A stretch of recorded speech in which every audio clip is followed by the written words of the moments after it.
Mr. Loader would like to say a few words. Well, originally they gave me 15 minutes, but they got smart and cut it down to 5. I want to know what's going on here.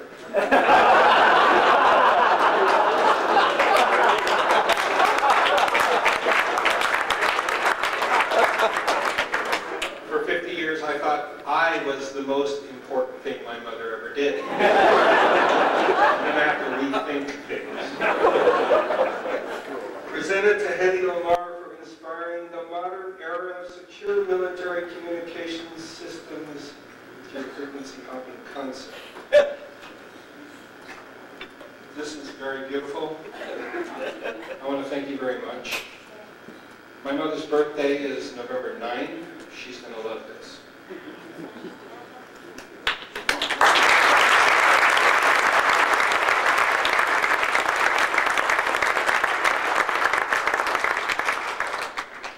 Okay,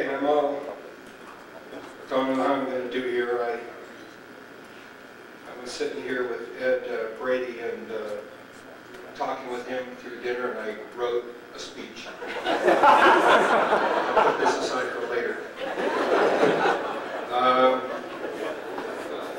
Don't know really how to handle this because the Electronic Frontier Foundation gave Hedy an award for a lifetime achievement, and I had beautiful photographs that were on the big screen, and I begged everyone here to let me do that, but I brought some pictures anyway.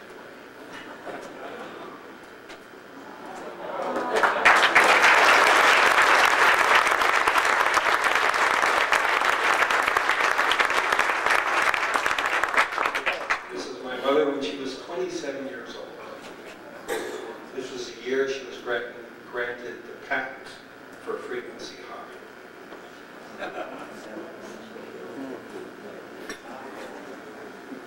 This happens to be one of my favorite photographs of my mother, so I thought I would share it.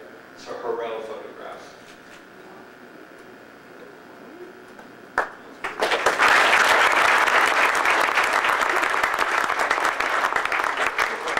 "55 years after Life magazine, inventions and technology, Hedy Lamarr."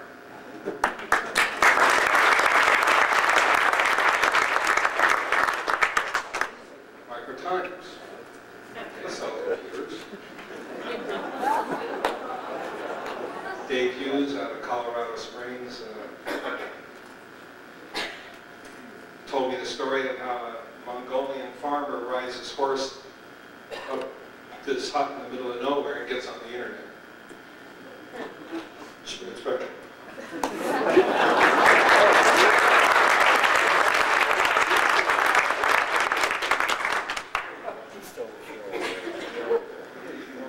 Here's a white piece of paper. Petition and power of attorney, June 10, 1941. Hedy Keesler Markey and George Antile. Citizens of Germany, parentheses, Austria. This is 1941 when Hitler invaded Austria, my mother's country. My mother was married to a munitions giant who sold bombs and bullets to whoever wanted to buy them. When Hitler was coming over for dinner, Hedy said enough is enough. She drugged the maid and escaped. She worked her way to England, got in contact with Louis B. Mayer and Otto Preminger, got on a boat, came over to America on the boat. Hello, Mrs. Keesler. Hello, Mrs. Keesler. No one could say her name, so they said, well, let's come up with a name. Hold this, Lamarr. Oh, Hedy Lamarr. Great, we're on the sea, Lamarr, let's go with Lamarr. So that's how Lamarr happened. Here's some sketches of the patent. For you in the back, I blew it up.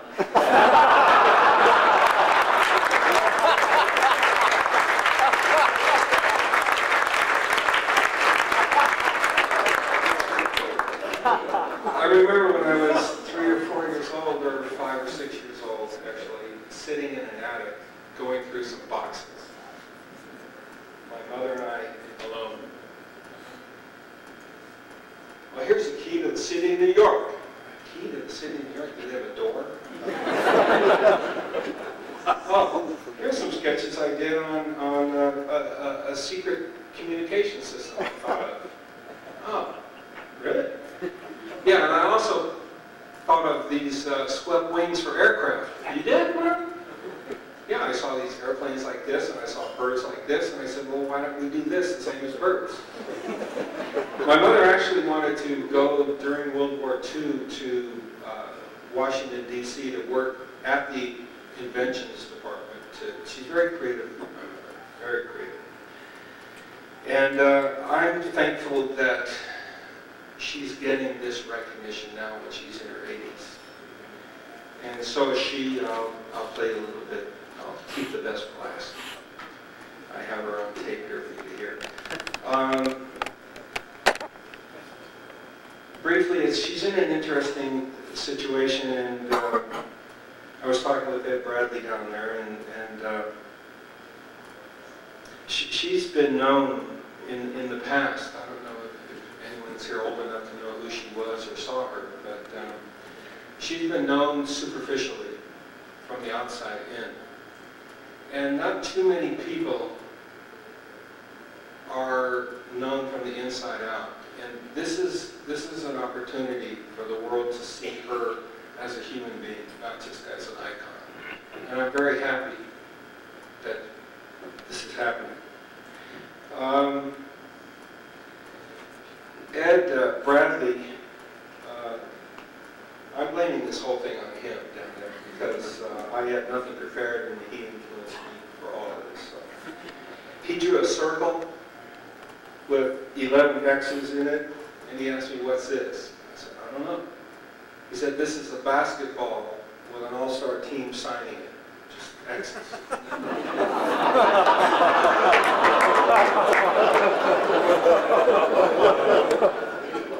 I've got a bunch of kids, and they all look at TV and see these basketball players coming out of high school getting $1 million.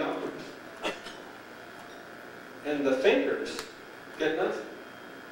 Something's, I don't know, I think we have to do a little bit of work on the advancement of civilization. It seems that, you know, all of us here that are successful are really riding on the shoulders of the giants that came before us. And we have to really be grateful in our thoughts and in our prayers. In other words, in our deep inner reflection. That we're not here alone, arrogant, great. We are riding on the shoulders of giants. So I would like to take this moment. Can I go on a little longer? One more minute. I would like to thank Galileo for telling everybody, look through the tube. There's mountains on the moon.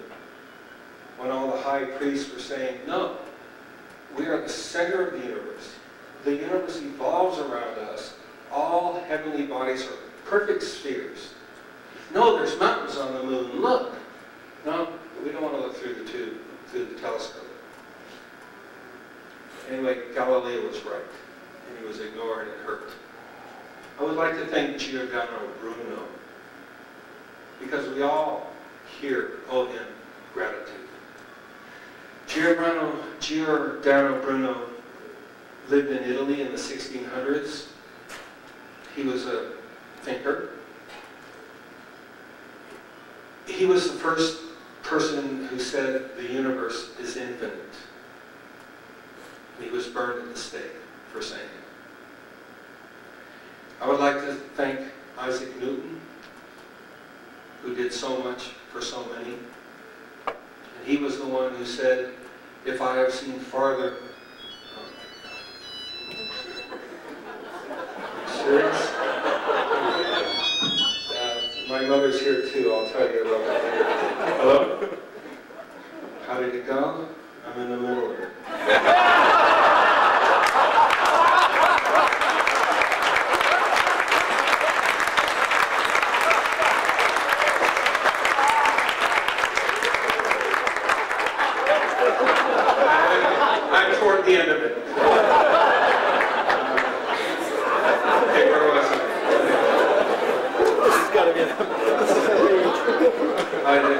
I gotta leave this out. I gotta talk about that.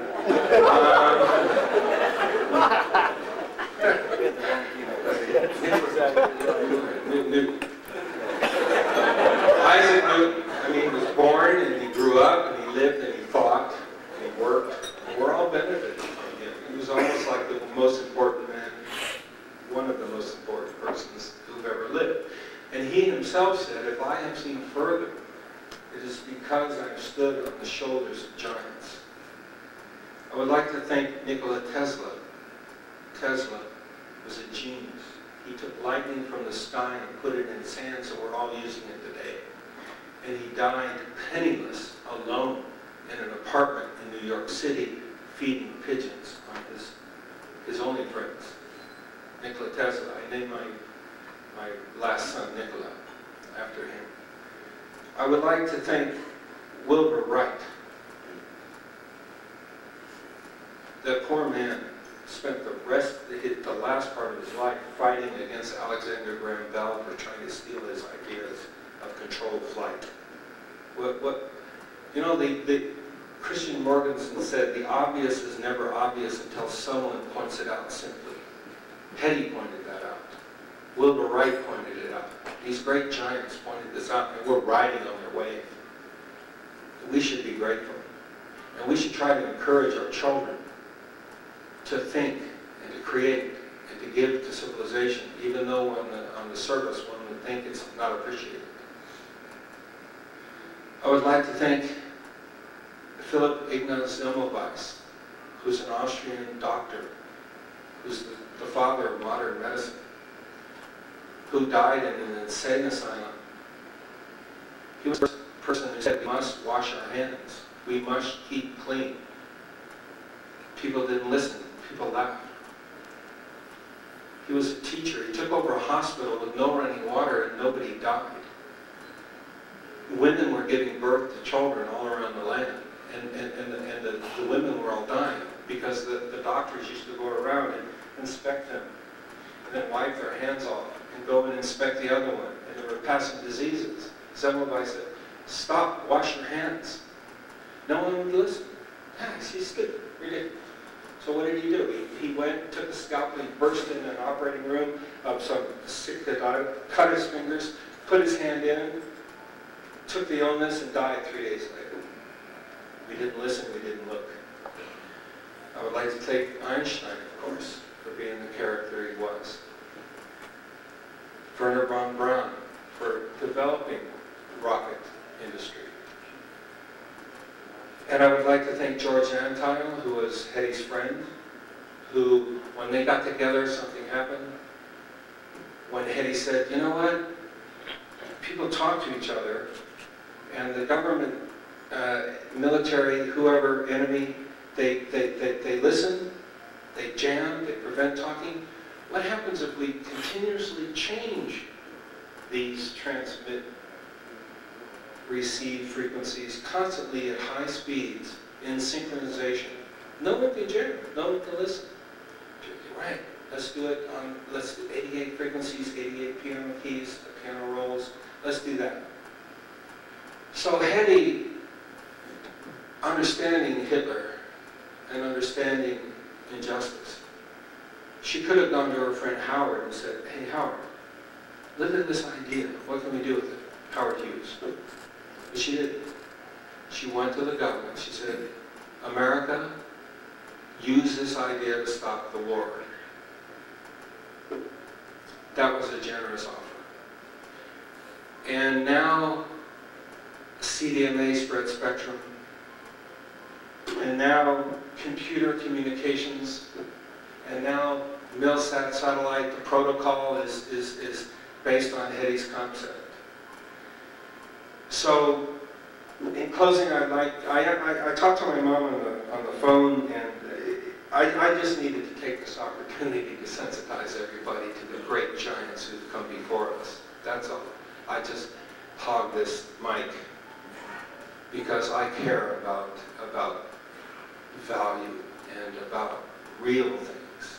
And maybe I opened up a spark in you all so you can tell your children to keep pushing, keep trying, keep thinking for the benefit of everyone. And did I ever thank you guys for, I thanked everybody, right? Okay. So I spoke with Hetty on the phone, and I was recording this, and she didn't know about it, so I'm going to break the law and play it to you. She didn't plan this or write it or think it out. I just said, Mom, if you could say something, what would you say? And this is what she said.